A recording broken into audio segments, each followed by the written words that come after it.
Hello students, in this video we will tell you about perfect tense, which is also known as tense part 3. See, now in this section we are going to be explaining exactly what the perfect tense and how we can use it, allowing you be able to speak much more clearly about certain actions and the times that they are occurring. Let's come the first one, present perfect tense.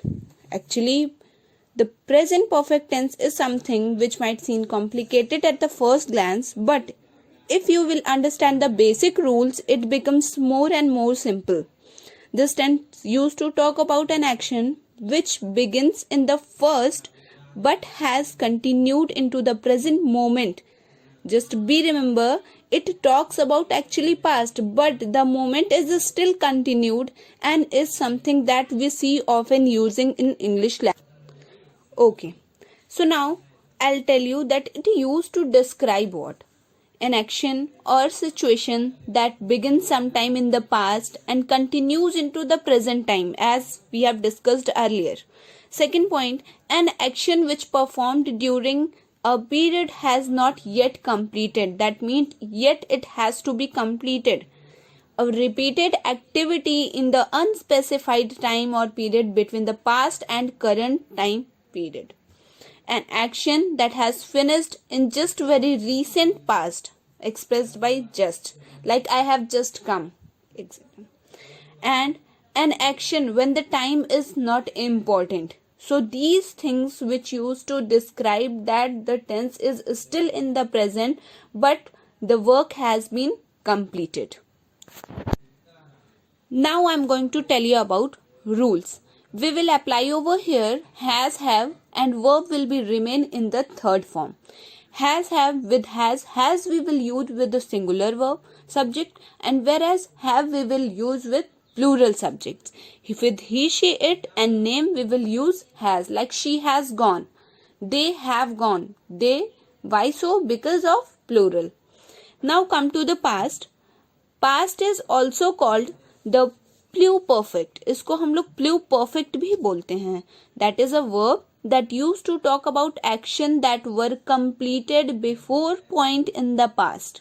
That means the work has been already completed, and here the helping verb will be also remain in the past. It will be had now because the work has been completed. अब like we were shocked to discover that someone had gifted him something. Ab had gifted. Here will be everything will be passed over here. Now it talks about something that had been happened before something else, and like you imagine waking up in the morning and stepping outside and grabbing the newspaper on your way back, and you noticed mysterious message across your front door. Up see, now here whatever the work has been done and you will imagine it, that will remain in the past perfect. Like मैं सुबह उठा था, that means I had woken up in the morning. Okay, now come to the future perfect tense. Future perfect is only used in a few situations, but still good to know that here's how to make it. Okay, now see, actually it is made with the future simple of have.